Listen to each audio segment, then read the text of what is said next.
7. Okay, sa chapter, ano na po tayo? 21 ng Psalms. Okay? Chapter 21 ng Psalms. Okay, nandiyan na po ba? Hindi ko nalagyan ng ano pala ito ng chapter yung aking lesson. Okay, kung nandiyan na po, sabay-sabay natin ng, kasi 1 to 7 lang naman, sabay-sabay na lang po siguro. Ready na po ba? Say amen. Okay, meron na. So, dahan-dahan lang po, verse 1, The king shall joy in thy strength, O Lord, and in thy salvation how greatly shall he rejoice. Thou hast given him his heart desire, and hast not withholden the request of his lips. Ano po? Sela. For thou preventest him with the blessing of goodness, thou sittest a crown of pure gold in his head. For he asked life of thee, and thou givest it to him, even length of days, forever and ever. Napapansin niyo kung sino ang kausap dito? Di ba? Nagsasalita. Di ba?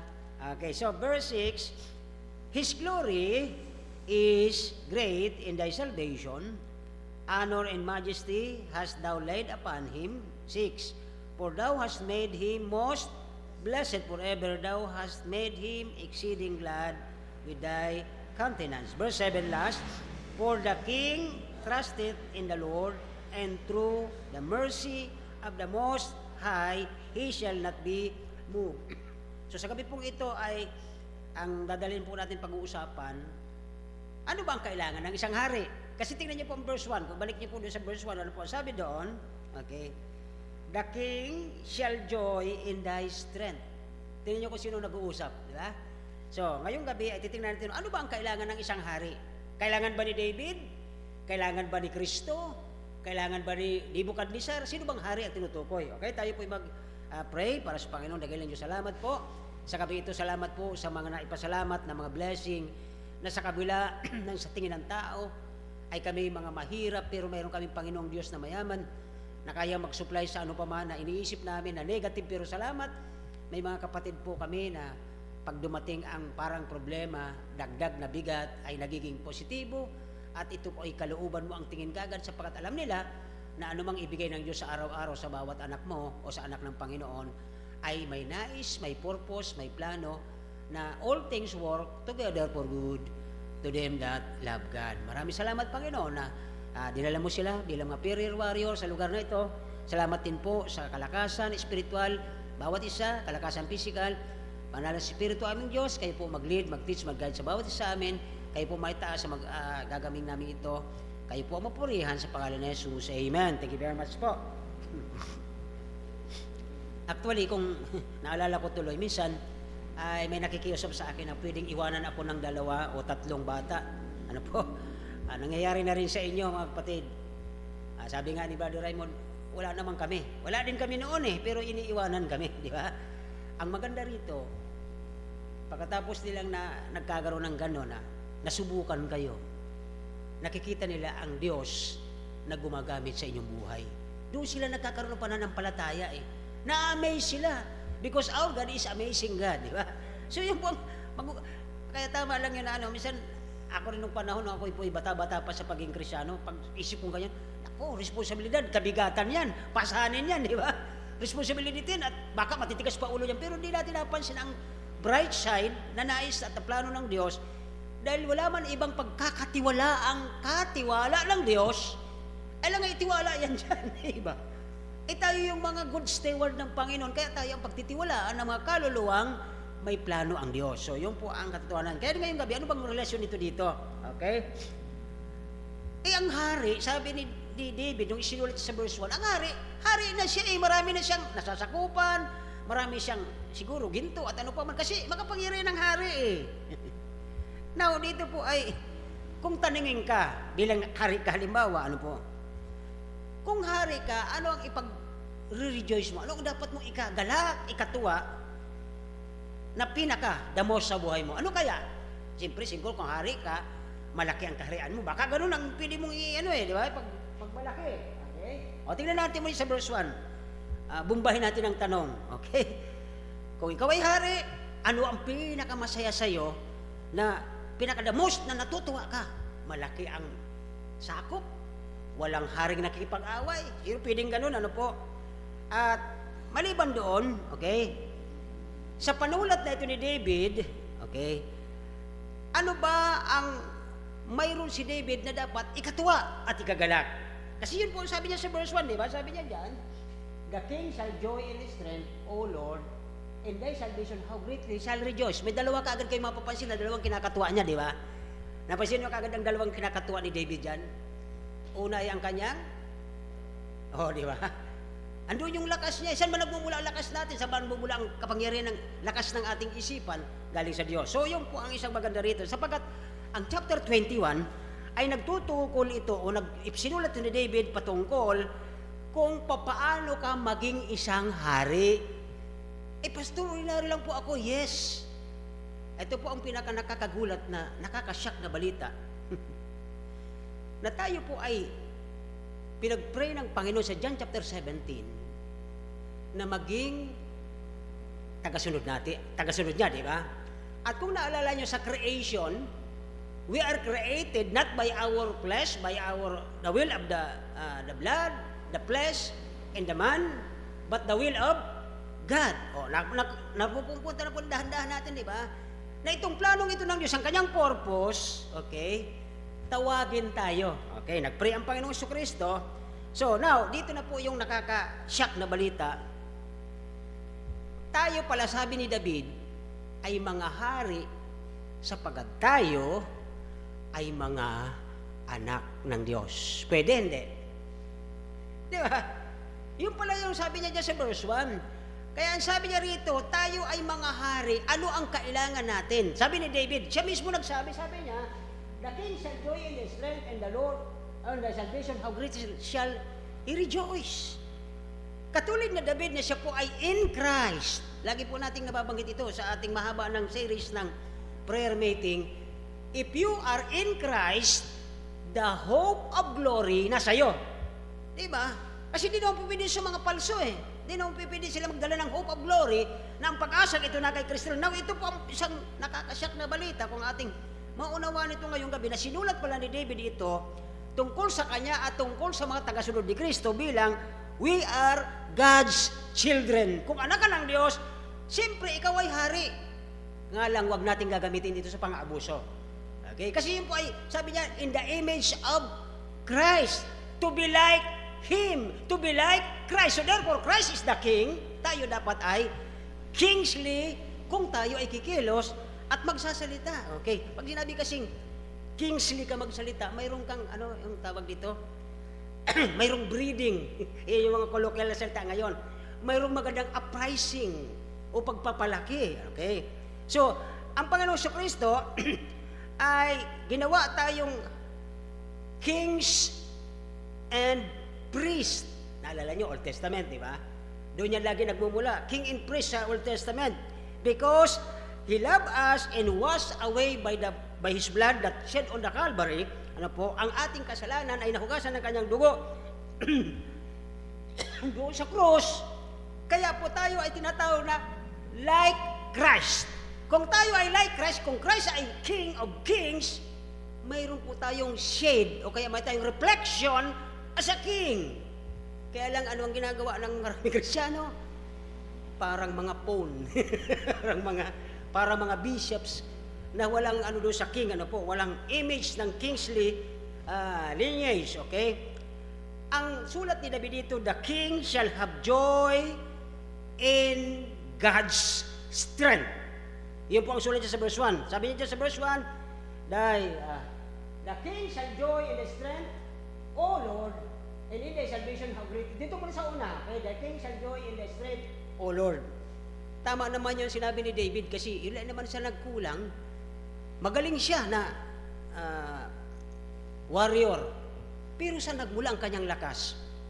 Naalala nyo sa mga Vikings, sa mga Spartans, na kahit anong lakas nila, nangihina din sila. Pero sabi ni David dito, nung naalala nyo siya nakikipaglaban sa leon, nakipaglaban sa lobo, nung kanyang didependihan ang kanyang mga tupa, hindi niya kaya yun kung tutuusin, hindi niya kaya ang lion, hindi niya kaya ang bear. Kaya lang dahil sa lakas ng Panginoon, natalo niya ang mga ito eh. So therefore, ganoon din pala tayo. Tama-tama yung patutuo na yun ng kapatid. Oo, sa tingin nila, wala tayo, Brad.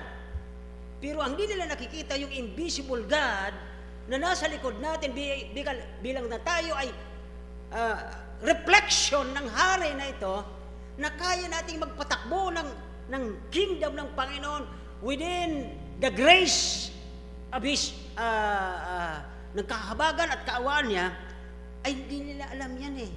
Na saan magmumula yan? But only by the grace and mercy of God, doon po tayo nagkakaroon ng biyaya na kaya nating magampanan ang task na ibinigay ng Panginoon. So dito po ay, ngayong gabi, ay ang gusto ng Diyos sa atin, mag-reign kasama niya, di ba? Kaya nga po tayo ay binili niya, niredeem niya sa pagkakasangla ng unang Adan na si Adan doon sa krus, ay sa pagkakasala, at ngayon naman ay niredeem. Tinubos tayo ni Kristo sa second Adam, na tayo po ay na-release doon sa bondage of sin, at ngayon na tayo po ay pwede nang sumunod. Ano po?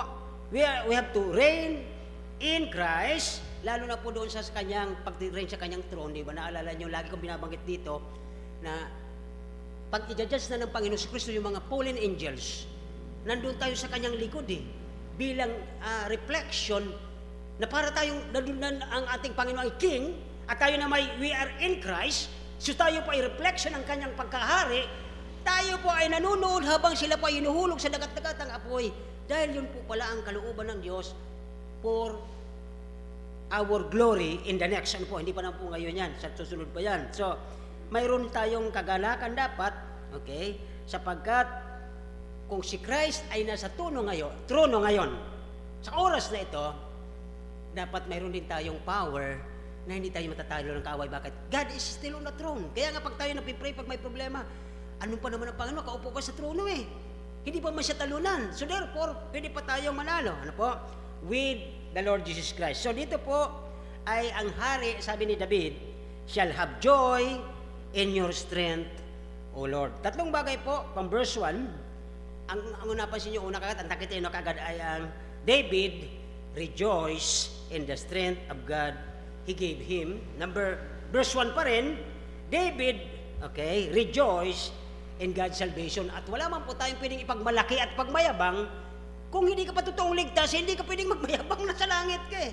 Iyon yung binanggit ko ulit kanina doon, at habang dumadaan yung may-ari nung gas station, nagtuturo ako, hindi ako tumitigil, sige lang eh. Pag sabi ko good afternoon din sila. Sige lang, sunod lang.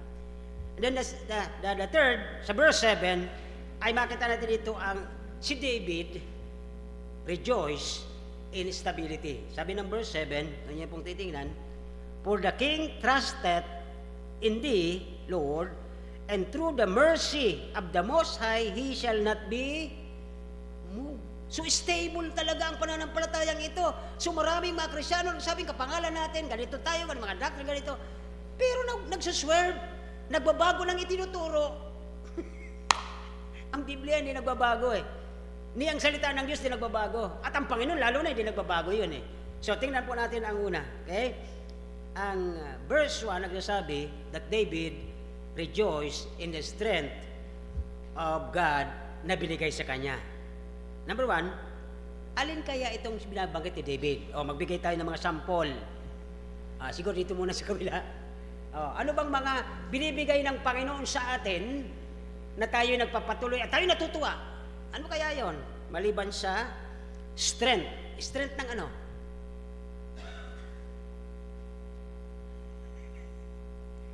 Sister Lilina hinahanap eh. Sabi ni Sister Lilina, asan na ba yun? Napakadali. Bagay ko ng clue. Diba? Bilang Kristyano, yung patutuo mo sa lugar mo, hirap eh.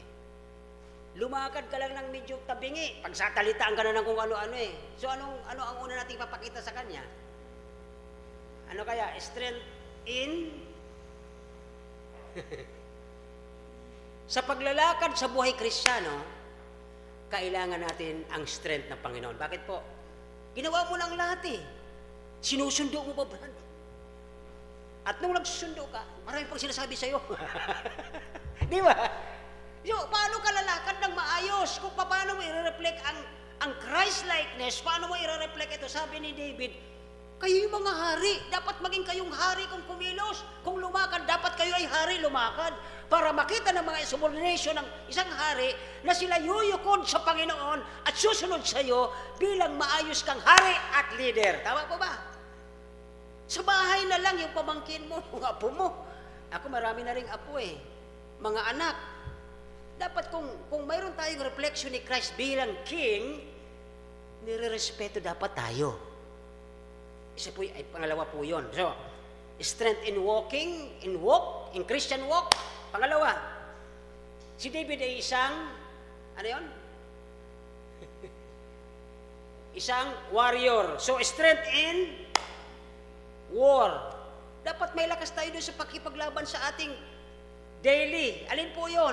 Sarili natin, yung self, yung world, yung ugali mo, kalaban mo yun araw-araw. Kanina okay ka, ngayon di na. Ano ba namang klaseng? Sino ka ba nandyan? Sabi mo ganun.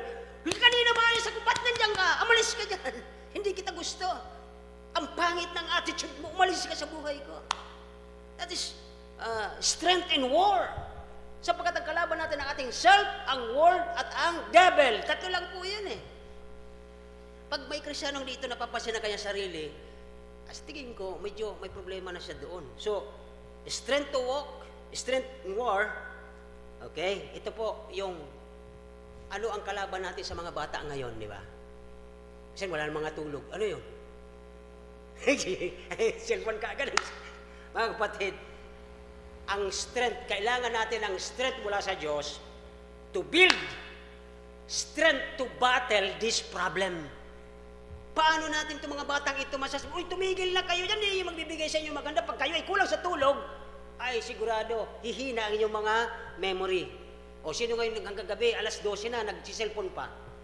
Ay kami, pastor, wala na kami cellphone. Ay salamat. Hinintay mo pang mawala para ka matuto eh. Di ba? Bakit hanggang alas 12 ba ako nanonood? Tulog na ako noon. Titignan ako, bakit hindi ka mo, tulog na ako ng alas 12. Tulog na. Okay, pag nagising ako, yan ang problema. Pag nagising, mabukas. Okay? So, ano pa po? So, yun po yung, kailangan nating strength. David rejoice doon sa strength na binibigay ng Panginoon, doon sa kanyang lakad bilang Kristiyano. At ito po yung natutuwa ako, answer prayer ako sa iyo, kapatid. Dahil nung minsan nagsabi sa akin si Brother Raymond na, Pastor, pag-pray mo ako dyan, gusto ko makapagdala ng kaluluwa dyan. Alam nyo, hindi na lang po dyan, brother, ang area mo eh. Malayo na baga yun. Malayo na yun. At dalawang kaluluwang yun, nung linggo nakausap. Isang pagpapakita na mayroon kang reflection ng King natin ang Panginoon, na sinusunod na gobi sila bilang ikaw ay mayroong leadership, bilang ikaw ay subordinate ni Christ, nakikita nilang liwanag sa iyo. O at lalo na yung sinasabi mo kanina na mayroong titira ng bago. That is the reflection of Christ-likeness na sabi ni David, I rejoice in thy strength. Mamaya na yung light. Sige, kasama na nila yung light eh. Eh, paano ka nga susundin ng mga tao, paano ka magkakaroon ng attraction kung wala kang liwanag sa kanila? O, di ba kayo sa kaklasmate nyo? Bakit lumalapit sa iyo ang kaklasmate mo? Dahil mapera ka? Hindi. Malapit sa iyo ang kaklasmate mo kasi may natuturo ka sa kanyang hindi nila naririnig sa iba. Na-experience ko yun, ako high school eh. Natanong din sila, pagtulo sa, kahit tinatakot ko sila sa 666, natanong sila eh. So therefore, nalapit sila dahil mayroong nakukuha ang liwanag sa atin. That is the strength of light siguro, na idagdag ko lang po ito. Okay, so, ano pa ba? Okay? Panghuli, yung binigyan tayo ng lakas ng Diyos, sabi ni David, sinulat niya ito. David rejoiced in the strength to carry the burden of light. Di ba, brother? Naalala mo? Minsan nagpapatuto dito ang kapatid, naiiyak pa siya. Kung ako yun, hindi ko kaya yung bigat na pinagdaanan. Pero dahil mayroon tayong strength mula sa Diyos na pinadala at tinuruan ka mag-carry that burden of life, ibig sabihin, you should rejoice. Di ba? Lord, salamat. Alam nyo, yung ibang mayayaman, mapipera, hindi niya yung kayang mag-rejoice. Bakit? Ay, wala na. Di ba? Iyak na kagad sila yan eh. Bakit? Wala silang ibang aasahang kalakasan na nagmumula sa Diyos kung hindi ang kanilang pera, connection, kamag-anak, at kung ano-ano pa. So doon po sila nagkukuha ng lakas. Napakayaman po nitong verse 1 pala. Okay? So, Are you rejoicing today? Natutuwa po ba kayo sa Panginoon na mayroon tayong ganito?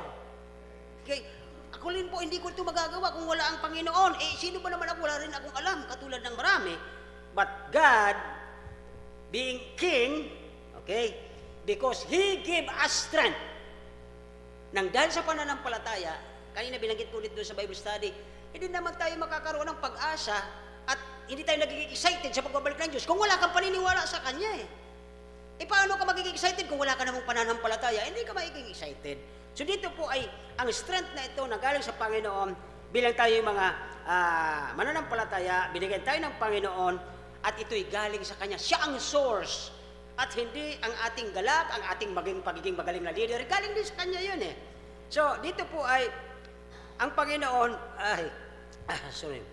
Okay? Pag sinabi pong royal personage, hindi personage personage, okay, royal, ang ibig sabihin pala nito ay ito yung linya ng mga high society, yung mga royal blood, ano po? So, bilang hari. Now, tinanggap ng Panginoon Kristo yung katanungan sa kanya, sabi ng iba, hari ka ba talaga? Kasi sabi pa doon sa nilagyan pa nga din sa kanyang krus, di ba? King of Kings, di ba? Kasi ang ibang mga Hudyo sabi niya, hari ka ba talaga? Kilala ka namin Anak ka ng karpintero. So, sinagot ito ng Panginoon ng buo na pagkakasabi ng Panginoon sa Kristo. Sabi niya, kasi maraming mga labi nagsasabi sa kanya, na sinasabihan siya na, ikaw ba talaga ang hari? Art thou the king? Ang inalis lang doon yung, art thou the king of the Jews? Kasi ang akala nila, Hudyo lang ang pwedeng maligtas. Ang hindi nila naalam, yung Romans 8:28, all things work together for good, nakapaloob doon ang plano at ang purpose ng Diyos sa kanyang paglikha.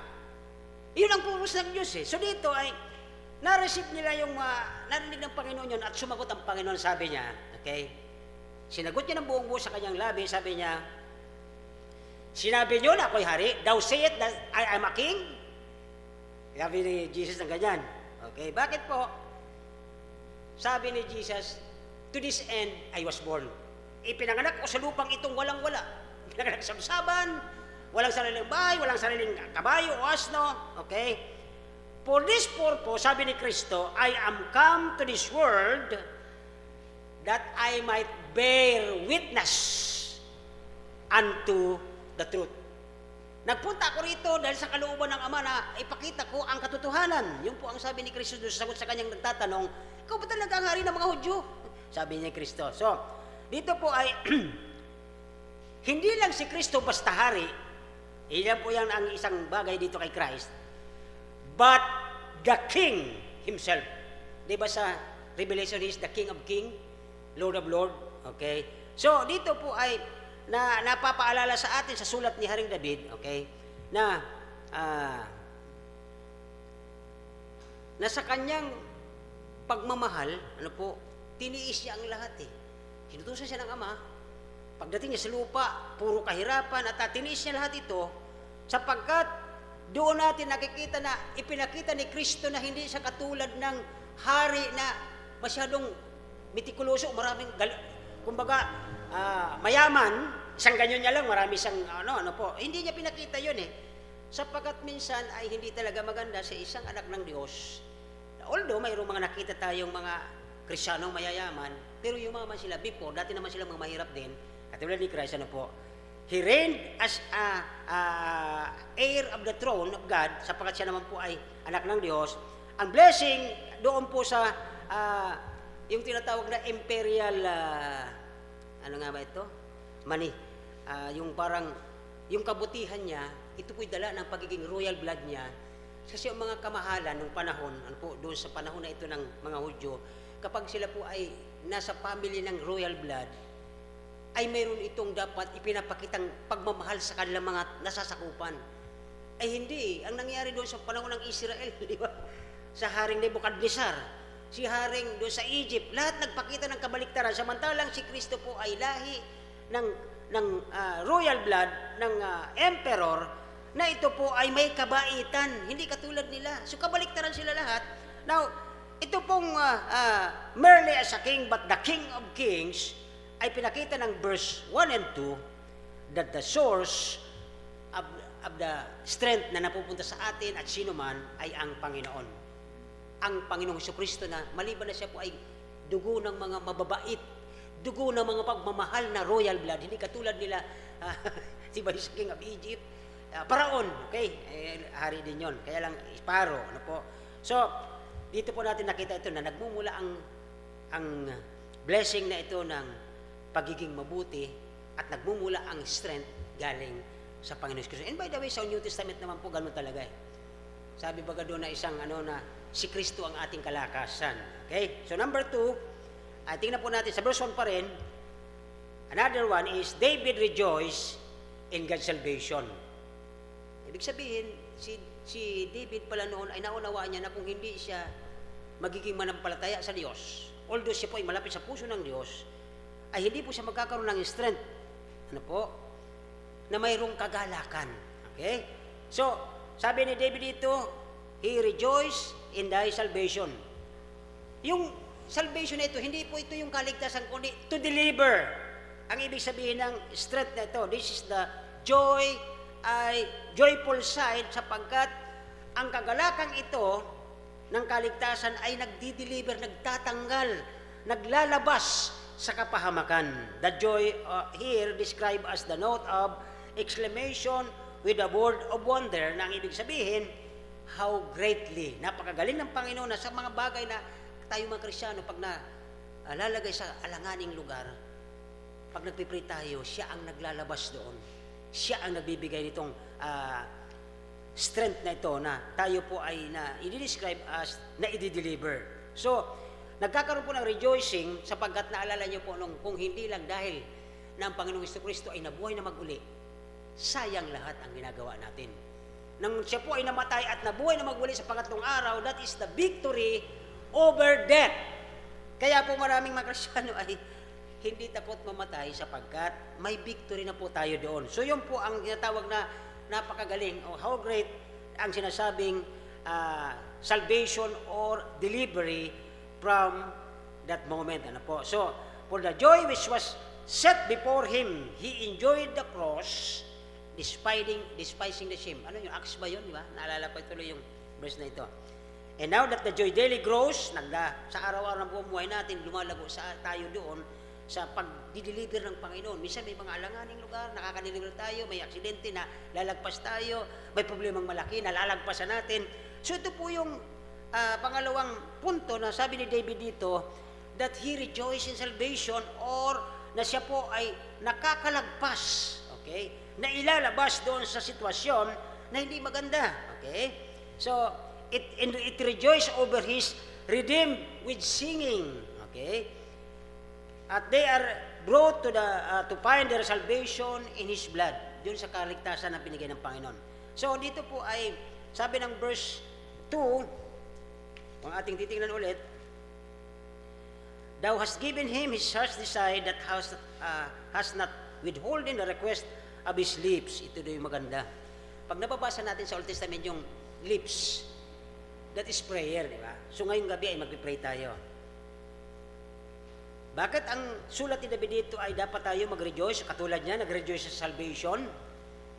Okay, na ito'y nagmumula sa Diyos, didi-deliver niya tayo, at ito po ay ina-extend ang kanyang sarili para sa iba. Kaya kapag tayo po ay nagsusulbining, yung salvation na tayo na ilabas doon sa bondage of sin, ay na-share natin sa iba. Kaya sila ito ang tuwa din nung sila nakalaya.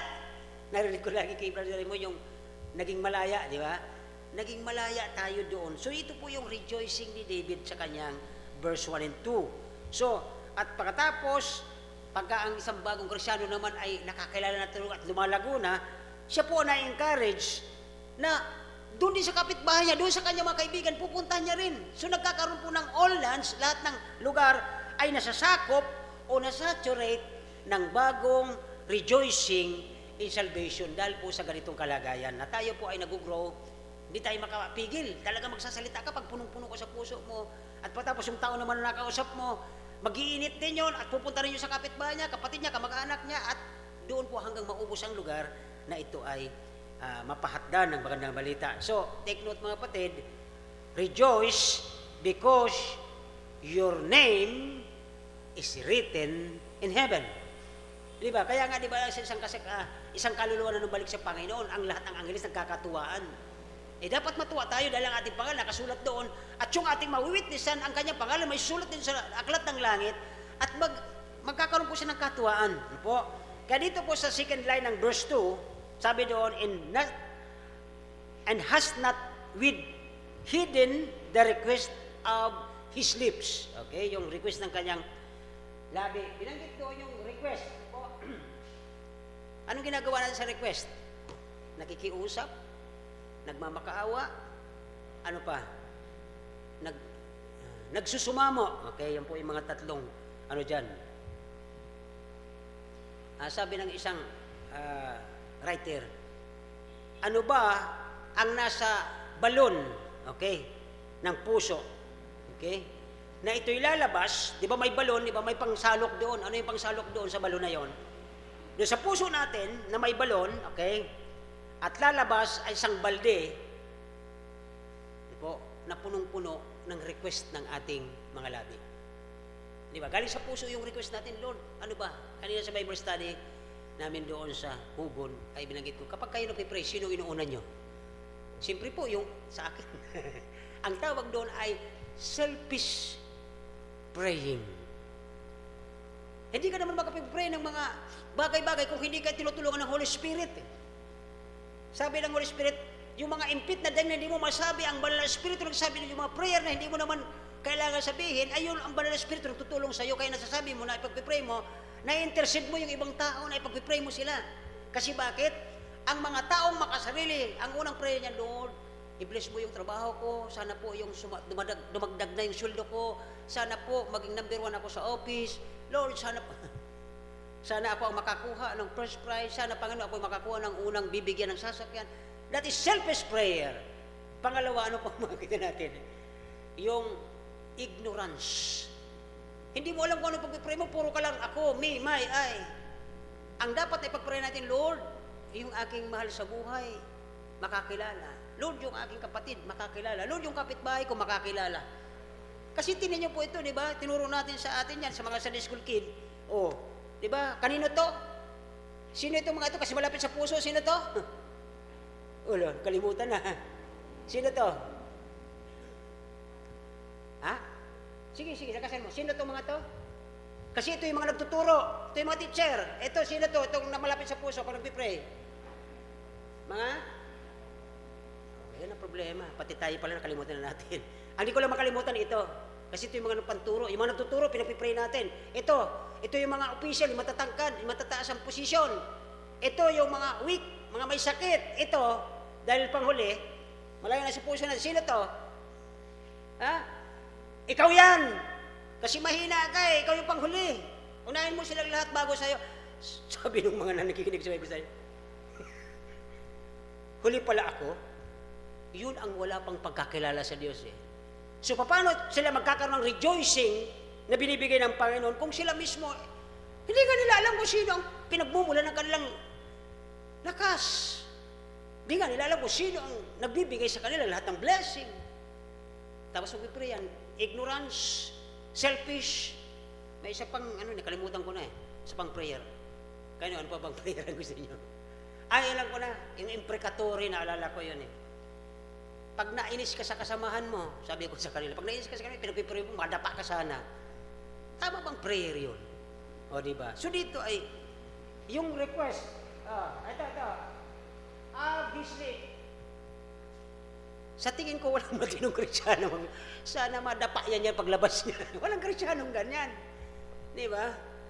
Hindi yun magandang prayer sa isang Kristiyano kung ganon.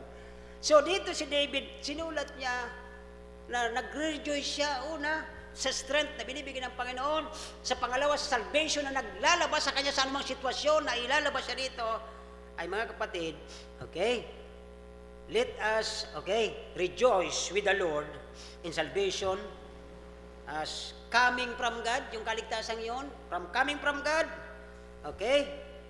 And coming out of us, kasi si-share mo yon, and extending himself to others. Kaya pag mayroon kang nakakilala doon na alam mong hindi pa naman Kristyano, tatanungin mo muna, Kristyano ka na ba? Pag hindi, automatic, nag-share ka. Bakit? Hindi ka mapapakali sapagkat ikaw ay katulad ni Kristo. Kung si Kristo ay king, nire-reflect mo ang king's life. Maayos na leader, maayos na hari, at inaasikaso niya ang kanyang nasasakupan. Pag sinabi mong inaasikaso mo at care ka, may care ka doon sa iyong nasasakupan, dapat isipin mo ang kanilang kalagayan. Mapapahamak ba sila o hindi? So, we rejoice doon. Okay? Verse 3, nagpasa na natin ito. Sapagkat doon sa verse 2 na yan, sa request of the lips, okay? Yung mga totoong nananalangin po lamang, na kung saan ang kanilang heart desire, ay ang inuuna, others before me. Yan ang totoong prayer eh. Bakit? Pag inuna mo sarili mo, automatic, me, my, I. Yan po yung laging binabanggit ni Satanas ng panahon eh. Kaya dito po ay isang large portion ang blessing na binibigay na bago tayo maghingi, bago tayo mag-seek, ay sabi ng verse 4, okay, nung humingi si Hezekiah ng kanyang buhay, di ba? Alam niyo si Hezekiah, di ba? Sabi niya, mamamatay na siya, sabi niya sa Panginoon, Lord, bigyan niyo po ng isa pa. Hindi po isa binigay kay kanya eh. Although si Hezekiah po ay hari, okay, ang binigay sa kanya 15 years, why? Bakit mas mahaba binigay? Hindi niya tinitingnan, okay, dito, kung ano ang kanyang bibilangin. Ano yung makukuha, di ba? Kundi ang kanyang pag-ibig doon sa mga tao. Ano po. So kaya dito po ay mapasin natin yung nagbigay lang po dito si Hezekiah ng reckoning sa Panginoon. Verse 5, sabi ng verse 5, okay, sa pamagitan na iyong pagliligtas, dakila ang kanyang kalwalhatian, pinagkaloob mo sa kanya, karangalan at kamahalan. So dito po ay Lord who is like unto thee. Sino makakatulad sa Panginoon? Now kung ang Panginoong Jesucristo ay ipinapalagay niya sa Bible from Matthew to Revelation that we should be like Christ. Napaka-blessed natin. Bakit po? Tingnan niyo po yung word na yan. Who is like unto thee, O Lord? Walang makakatulad sa Kanya. Kahit si Solomon, hindi pwede. Pero dahil sa blessing ng biyaya at habag ng Diyos, tayo ay naging like Christ. Isipin natin maigi yon. Kung kayo ay like Christ, ano pa ang ipiniportray niyo sa inyong opisina, sa inyong school? Kung like Christ ka, ganyan ba yan? Kung si Kristo kung suot mo ang sapatos ni Christ, mahihiya kang kumilos ng gano'n na po. So last but not the least, tapusin ko dito with 5 minutes, okay? Sabi doon sa verse 7, for the king trusteth, okay, trusted in the Lord, and though the mercy of the Most High, he shall not be moved. So nagtiwala si David, siya po ay nagre-rejoice. David rejoiced in stability. Bakit po? Through the Most High, he shall not be moved. Ano po sabi dito ng Biblia? The eternal mercy secured the mediatorial o yung tagapamagitan. Nagiging mediator o mediatrix, ano pala yun? Mediator ang Panginoon through Jesus Christ. Okay? Kahit na po siya ay isang mataas na Diyos, in every sense engaged on His infinite perfection, ay dito natin makita, He is not moved from His purpose. Di siya nababaling doon sa kanyang layunin. Nakita niyo po nung siya po ay tinitip ni Satanas, hindi siya nagpatinag doon. Sabi niya, Diyos ako. Isang ganyong ko lang, gagawin ko tinapayan. Pero hindi siya nagpatinag doon eh. Kasi alam niya ang kanyang main purpose, nung nag-create sila ng lupa, ng tao, ng lahat na nandoon, kasama siya ng Trinity. Hindi siya nagpapatinag dito. Bilang siya pong pinaka-most high God din sa isang Diyos na tatlong persona, He is not moved from His purpose. At ang pangalawa, okay, sa kanyang suffering, hindi po siya Nasabi niya, nilipol niya ganyan habang nagdurusa siya. Siguro sinasaksak siya o kaya inilalati ko siya sa likod. Ginano niya ng kanyang daliri, tumbahan niyo, naalala niyo isang araw. Sa pangalan ng Panginoon, kaya minsan ginagamit ito ng mga charismatic in Jesus' name. Di ba sabi nung mga huhuli kay Kristo ng mga Romano, sino dito ang sinasabing Kristo? Ako nga. Bakit? Tumbabaga sila. Yung word na I am ay makapangyarihan na po. Ako nga ang hinahanap nyo. Natumbabaga yun. Basahin nyo po ulit ang 4 na writer. Nung hinahanap na sila nung patapos ni Judas na ipagkanulo, sabi niya, ang halikan ko yun. Tapos sinanap nila eh. Pagsabi ng mga sundaling, sino ang sinasabi ditong sabi niya, ako nga. Natumba sila. So ito po yung kagandahan dito. He was not moved from his purpose sa kanyang layunin at lalo na sa kanyang suffering, di po siya natinag doon dahil katawan lang naman niya yun nasasaktan hindi naman niya kanyang pagka-Diyos, tama? Diyos siya nasasaktan yung, kaya lang ipinakita niya doon na kung kaya niya nga na ikatawan siyang tao makayanan ang mga suffering at mga pagtutukso, kaya din pala natin because we are like Christ, we are like Him. Okay? So pangatlo, nor shall he be moved from the completion of his design. Yun kasi ang kanyang design. Di ba? Sabi nga kanina ay sa unang tingin natin ang problema, naku, problema to. Responsibilidad dito eh. Pero di natin nabasa ang design ng Diyos for His glory. Na while tayo nagdurusa, sabi ni Paul, yung gusto kong gawin, hindi ko magawa. At habang ako'y nagdurusa, nagiging akong mahina at nagiging malakas spiritual for Christ. Kaya yun po ang maganda doon sa mga sinulat ni Pablo. Habang siya po ay nananatili sa kahinaan, nagiging malakas siya spiritual. Bakit? Hindi siya nagiging mayabang eh. Na kung tutusin lahat ng kanyang mga revelation, nandun pinakita ang galing, daming revelation ni Paul. Kaya lang sabi niya, hindi ko dapat pagbayabang yun eh. Dahil habang ako'y magmamayabang, nagiging akong mahina, spiritual. Pero pag ako mahina, physical, lalo ako nagiging malakas spiritual. So dito po ay ang kanyang design. Hindi siya na-remove doon sa kanya, na-move doon sa, hindi siya natinag doon sa kanyang completion ng kanyang design na ang kanyang title, He is the same yesterday, today, and forever. Hindi po siya natitinag dyan eh. Kaya nga makatid, ang problema sa atin, ang natitinag, yung pananampalataya natin. Dati lakas-lakas ng pananampalataya, parang kaya natin utusan yung bundok, lumakad, pumunta ng dagat eh.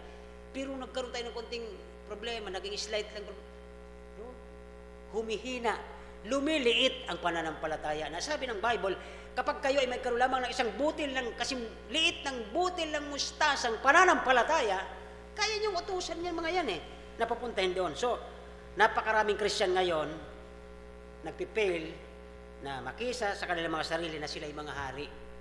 They were reflection of Christ. Para siya ang Panginoon ng araw, tayo ang buwan. Nakakalimutan ng mga Kristiyano yan.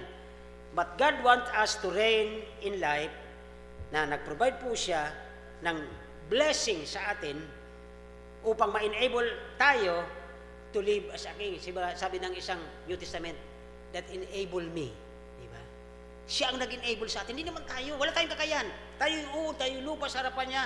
But Christ enable us to have ministry for Him. Ang tanong ngayong gabi, tayo magtatapos na po, nag-i-enjoy ba kayo sa blessing na kayo ay refleksyon ng hari na si Jesucristo? Pag nasa school, nasa opisina, baka naman hari-harian ka. Hindi ganon. Refleksyon ka ng hari na maayos, mapagmahal, at maawain, nagbibigay ng kaligtasan. Ano po? And kung hindi man, i-claim na natin ang blessing. Lord, to be like Christ ay hindi po madali. To be like Christ, to be as a king. So kung ano ang Kristo, yun po ang ating gagayahin upang magkaroon tayo ng victorious life. Harinawa po ay may natutunan kayo ngayong gabi at napaganda pala nito. Mayroon pang kalahati ito. Makita natin kung ano. Basahin na po ninyo in advance. Makita natin kung anong blessing pa. Makatapos na tayo parang mga hari. Pero yung hari-harian hindi yon, kundi we are reflecting Christ. We are in Christ. So kung kasama mo si Kristo ngayon, Okay ba napapasok ka sa ayaw niyang pasukin? Kung kasama mo ba si Kristo, okay ba na pupunta ka doon, maglalaro ka doon ng gano'n, nilalaro ng mga unsaved? Nahihiya ka siguro dahil kasama mo si Kristo eh. Eh lalo na kung you are like Christ. You are like a king. Ang isang hari, hindi parang, ano lang eh, maayos kumilos yan eh. Okay? May breed, kumbaga. Tayo po yung magsitayo, tayo mag-pray. Nagilang Diyos, salamat po sa kami ito na kami po ay nakapag-aral tungkol sa mga pinakita ni Kristo na sinulat ni David, na kami po ay nagre-rejoice sa lahat ng kanyang ginawa sa buhay namin, lalo na po ang pagiging Christ-likeness. Tulungan niyo po kami, Panginoon, na may apply namin at marami pa kaming kaluluwang ma-magnet dahil kami ay Christ-likeness. Sa lahat, Panginoon, alam namin na kami ay may kakayanan dahil kami ay reflection ni Kristo, na ang aming kapangyarihan ay banal na Espiritu, na kami po ay mayroong kapangyarihan ng banal na Espiritu kung paano, anong sasabihin namin, kayo po ang nagkukontrol. Bigyan niyo po kami ng paglago, maintindihan namin ang lahat ng nais mo sa Biblia, mahalin namin yung salita kaysa sa mga bagay. Tulungan niyo po kami ang gabi sa aming mga prayer request, ng aming pong mga hinihiling. Kayo po ang masunod at hindi po kami. Ang kalooban niyo po ang may apply sa pangalan ni Jesus. Amen.